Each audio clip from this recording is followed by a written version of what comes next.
श्री गणेशाय नमः। सूत जी कहते हैं कि मंदार माला से जिस पार्वती जी के केश सुशोभित हो रहे हैं तथा जो शिव जी मुंडमाला से अलंकृत हैं, जो पार्वती जी अत्यंत दिव्य सुंदर वस्त्रों को धारण किए हुए हैं तथा जो शिव जी दिगंबर अर्थात वस्त्रहीन हैं, ऐसी शोभा वाली युगल पार्वती जी तथा शिव जी के आगे मैं नमन करता हूँ।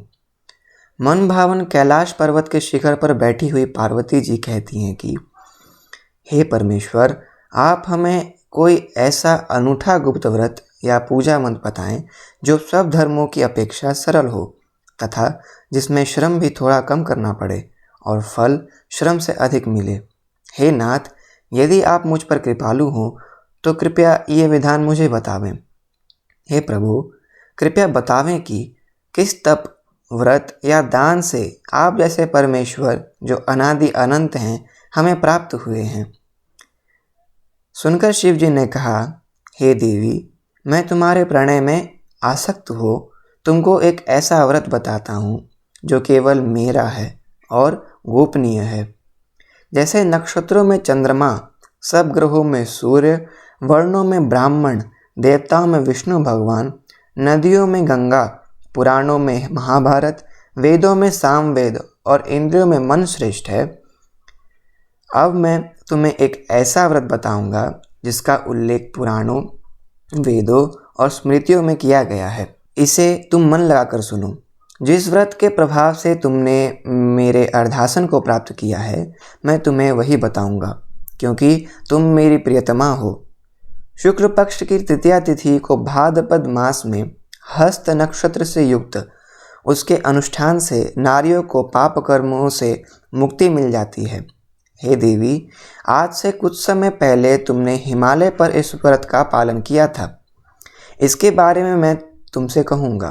पार्वती जी ने पूछा, हे नाथ, आप ही के श्रीमुख से मैं सुनना चाहूँगी कि मैंने उस समय यह व्रत क्यों किया था। शिव जी बोले, भारतवर्ष के उत्तर दिशा की ओर समस्त पर्वतों में श्रेष्ठ हिमवान नामक पर्वत है। उसके आसपास विभिन्न प्रकार की भूमियाँ हैं, साथ ही विविध वृक्षों से आच्छादित है यह भूमि। इन वृक्षों पर तरह तरह के पक्षी, पशु बसेरा बनाए हुए हैं। गंधर्वादि के साथ वहां जाकर अनेकों देवगण, सिद्धि प्राप्त साधुजन, चारण और पक्षियों के समूह हमेशा प्रसन्नचित्त हो विचरण करते हैं। यहाँ गंधर्व लोग गायन करते हैं और अप्सराएं नर्तन करती हैं।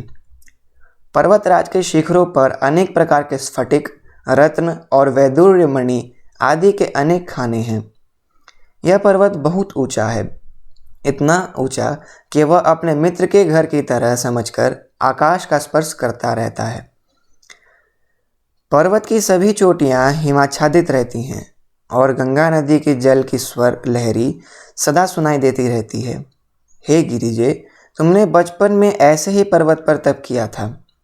इस पर्वत पर तुम 12 साल तक सिर के बल टंगी रही और धुआं पीकर जीवित रही। 64 वर्ष तक मात्र पेड़ पौधों के सूखे पत्ते खाकर जीवित रही। माघ के महीने में तुम जल में बैठी रहती थी और वैशाख की चिलचिलाती दोपहरी में पंचाग्नि में तप्त रहती थी। सावन के महीने में तुम खुले मैदान में बैठी रहती थी। एक दिन तुम्हारे पिता तुम्हारे इस तरह के कष्टों को देखकर बहुत ही दुखी हुए। उन्हें बड़ी चिंता हुई कि ऐसे में मैं अपनी कन्या का हाथ किसके हाथों में दूं। तभी नारद जी आए। वास्तव में मुनिवर नारद जी तुम्हें देखने ही गए थे। मुनिवर नारद जी तुम्हें देखने ही गए थे। नारद जी को देखकर हिमवान ने अर्घपाद्य, आसन आदि देकर उनकी वंदना की और कहा, हे स्वामी, आप यहाँ किस हेतु आए हैं? मैं धन्य हुआ, आपका आना मेरे लिए बड़ा शुभ है।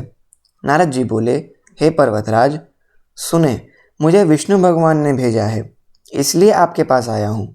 आपका कर्तव्य है कि अपनी कन्या रत्न को किसी योग्य वर को सौंप दें। ब्रह्मा, विष्णु और शिव, इन तीनों में भगवान विष्णु के समान योग्य वर और कोई नहीं हो सकता है। अतः मेरी माने तो अपनी कन्या भगवान विष्णु को प्रदान कर दें। पर्वतराज बोले, भगवान विष्णु ने स्वयं मेरी कन्या को ग्रहण करने की इच्छा व्यक्त की है और आप यह संदेश लेकर आए हैं, तो मैं अवश्य उन्हें अपनी कन्या दूंगा। पर्वतराज के यह वचन सुनकर नारद मुनि तुरंत आकाश में विलीन हो गए। वे भगवान विष्णु के पास पहुँचे, जो पीत वस्त्रधारी तथा शंख चक्र व गदा से सुशोभित थे। वहां पहुंचकर नारद जी ने करबद्ध हो भगवान विष्णु से कहा, हे देव सुनिए, मैंने आपका विवाह पक्का कर दिया। उधर हिमालय पार्वती जी के सम्मुख आ बोले, हे पुत्री, मैंने तुम्हें विष्णु भगवान को समर्पित कर दिया है। ऐसे में मैं पिता के वचन श्रवण कर तुमने कोई भी उत्तर नहीं दिया और अपनी सखी के पास चली गई। फिर भूमि पर गिरकर तुम दुखाद्र हो रोने बिलखने लगी। तुम्हें इस प्रकार की क्रिया करते देखकर एक सखी निकट आकर बोली, हे देवी, तुम्हें इतना दुख किस कारण है? मैं तुम्हारी प्रत्येक इच्छा यथाशक्ति पूरी करने की चेष्टा करूंगी, इसमें तनिक भी संशय नहीं है। पार्वती जी ने कहा, मेरी इच्छा कृपया मन लगाकर सुनो। मैं केवल शिव जी को ही अपने पति के रूप में देखने की इच्छा रखती हूँ। मेरा यह वचन असंदिग्ध है। मेरे इस वचन को मेरे पिता ने मानने से इनकार कर दिया है, अतः मैं अपनी देह का त्याग करने की इच्छा करती हूँ। पार्वती जी के दुख भरे वचन सुनकर उनकी सखियों ने कहा, आप देह त्याग न करें, अपितु किसी ऐसे वन को प्रस्थान करें जिसके विषय में आपके पिता अनभिज्ञ रहें। सखियों के वचन सुन तुम ऐसे ही वन को चली गई। दूसरी ओर तुम्हारे दुखी पिता तुम्हें प्रत्येक गृह में ढूंढने लगे। दूतों द्वारा भी इस बात की खोज खबर ली कि किसी देवता, दानव अथवा किन्नर ने मेरी पुत्री का हरण किया है। तब उन्होंने स्वगत ही सोचा, मैंने नारद जी से प्रतिज्ञा की है कि मैं अपनी पुत्री विष्णु भगवान को दे दूंगा। ऐसा चिंतन करते करते हिमवान को मूर्छा आ गई। गिरिराज को इस अवस्था में देखकर सब लोग चित्कार करने लगे। जब उन्हें चेतना आई तो सभी लोग पूछने लगे कि हे गिरिराज, आप क्यों कर मूर्छित हुए? कृपया कारण बताएं। हिमवान बोले, आप लोग मेरे दुख का कारण नहीं जाने तो अच्छा रहे। पता नहीं किसने मेरी प्रिय पुत्री का अपहरण कर लिया है। यदि ऐसा नहीं हुआ होगा तो वह काले सांप द्वारा काटे जाने की शिकार हो गई होगी, अथवा उसे सिंह भालू आदि ने ग्रसित कर लिया होगा। हाय, मेरी बेटी कहाँ चली गई? किस दुष्ट ने उसका वध कर दिया? ऐसा विलाप करते समय वे वायु के झोंके से कांपने वाले वृक्ष की भांति कंपित होने लगे। तदुपरांत हिमवान ने तुम्हें प्रत्येक वन में खोजा। वन में भी सिंह भालू आदि भयावह जानवरों का बोलबाला था। तुम वन में विचरण करती हुई अपनी सखी के साथ ऐसे वन में पहुंची जहां नदी प्रवाहित हो रही थी। उस नदी के सुंदर तट पर एक कंदरा थी। तुमने उस कंदरा में अपना आश्रम स्थापित कर लिया। फिर एक बालुका की प्रतिमा निर्मित कर अपनी सखी सहित बिना आहार किए मेरी आराधना में लीन हो गई और भाद्रपद शुक्ल पक्ष की तृतीया तिथि के शुभ अवसर पर तुमने मेरा सविधि पूजन किया और रात्रि में जागरण कर गीत वादादि से मुझे प्रसन्न किया। उसी व्रत के करने से फलस्वरूप मेरा आसन डोल उठा। कारणवश मैं उसी क्षण उस स्थान पर पहुंच गया जहां तुम अपनी सखी के साथ निवास कर रही थी। वहां जाकर मैंने तुमसे कहा, हे देवी, मैं तुमसे बहुत प्रसन्न हूँ, तुम इच्छित वस्तु मांगो।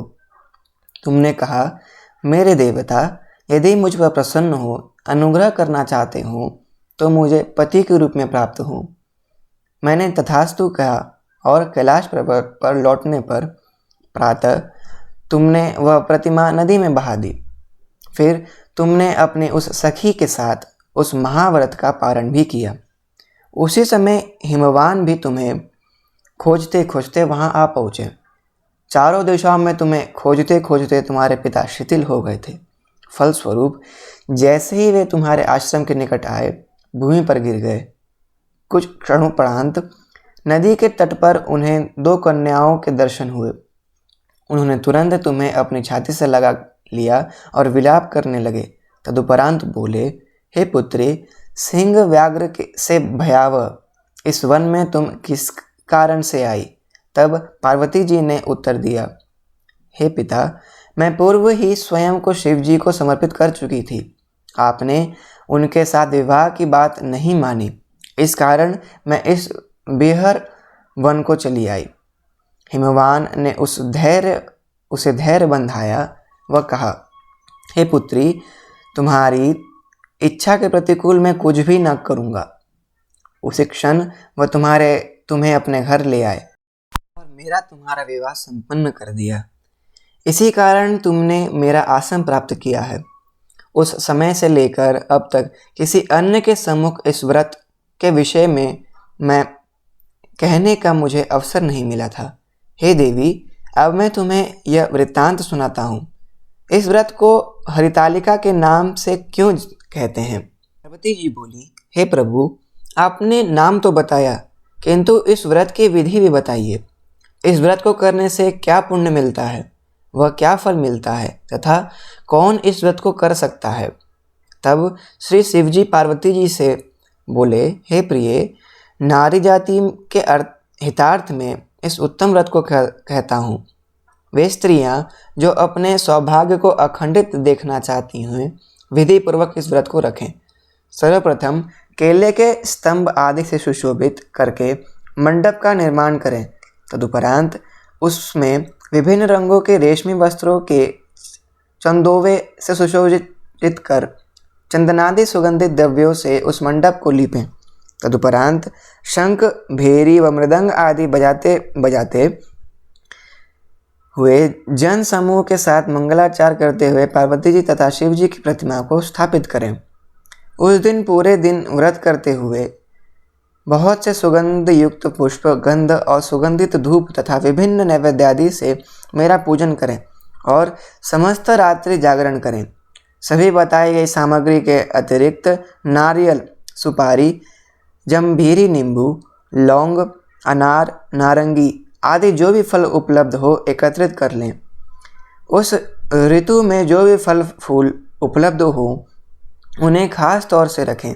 तदुपरांत धूप तथा दीपादि से सज्जित निम्न मंत्रों द्वारा उच्चारण करते आराधना करें। तदुपरांत शिवाय शिवरूपिणी मंगलाये महेश्वरी शिवे सर्वार्थदे देवी शिवरूपे नमोस्तुते। शिवरूपे नमस्तुभ्यं शिवाय ततं नमः। नमस्ते ब्रह्मरूपिण्ये जगद्धात्रे नमो नमः। संसार व्यसंत्रस्त्राहिमां सिंहवाहिनी येन कामेन भो देवी पूजितासि महेश्वरी। राज्य भोग्य में देहि प्रसन्ना भव पार्वती। इन मंत्रों को उच्चारित करके वंदन करें।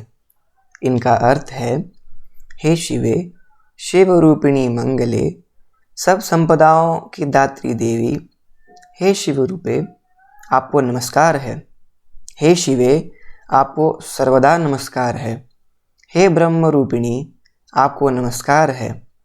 हे जग को धारण करने वाली, आपको नमस्कार है। हे शेर पर सवारी करने वाली, विश्व के भय से भयभीत मेरे जैसे दरिद्र की रक्षा करें। इस इच्छा को पूर्ण करने हेतु मैंने आपकी आराधना की है। हे पार्वती, मुझे राज्य तथा सौभाग्य प्रदान करें। मुझ पर कृपा दृष्टि रखें। मंत्रों के द्वारा पार्वती तथा शिव जी की पूजा करें। उसके बाद दत्तचित्त हो विधि से कथा श्रवण करें तथा ब्राह्मण को वस्त्रादि, गौदान तथा स्वर्ण आदि प्रदान करें। स्त्री पुरुष दोनों मन लगाकर एक साथ आराधना करें। तदनंतर वस्त्रादि जो भी हो उसका संकल्प कर। हे देवी, जो भी नारी इस विधि से मेरी आराधना करती है उसे सब पापों से मुक्ति मिल जाती है तथा वह 7 जन्मों तक सुख तथा सौभाग्य को प्राप्त होती है। लेकिन जो नारी तृतीया की तिथि को व्रतादि न करके भोजन या खान पान करती है वह 7 जन्मों तक बंध्या रहती है और पुनः पुनः वैधव्य को प्राप्त होती है। वह सदा दरिद्र रहती है। उसे पुत्र शोक से क्षुब्ध रहना पड़ता है। वह कर्कशा लड़ाकी सर्वथा दुखी रहती है। इस प्रकार व्रत करने वाली नारी को घोर नरक में जाना पड़ता है। तीज वाले दिन अन्नादि के भक्षण से शुकरी, फल भक्षण से बंदरिया, जल पीने से शोक, दुग्धपान से नागिन, मांस खाने से बाघिन, दही खाने से बिल्ली, मिष्ठान भक्षण से चींटी, अन्य वस्तुओं को खाने से मक्षिका के जन्म में आती है। यदि उस व्रत वाले दिन वह सोती है तो वह अजगरी तथा पति को छलने से मुर्गी बनती है। अतः प्रत्येक स्त्री को नियम पूर्वक व्रत करना चाहिए। व्रत के दूसरे दिन सवेरे स्वर्ण, चांदी, तांबा तथा बांस के पात्र में अन्न भर ब्राह्मण को दें तथा पारायणादि करें। इस प्रकार व्रत वाली नारी को मेरे यानी शिव जी के समान पति की प्राप्ति होती है और मरणासन्न अवस्था में उसका रूप तुम्हारे सदृश हो जाता है। इस व्रत को करने से वह समस्त सांसारिक भोगों तथा सायुज्य मुक्ति की भागी होती है। इस हरितालिका की कथा भाग के श्रवण से प्रत्येक प्राणी को यह सहस्त्र अश्वमेध और सैकड़ों वाजपेय यज्ञ करने का पुण्य फल मिलता है। हे देवी, मैंने तुम्हें इस व्रत का विधान बताया है, वह सब व्रतों में अत्युत्तम है, यह संशयहीन है। इति श्री हरितालिका व्रत कथा समाप्ता।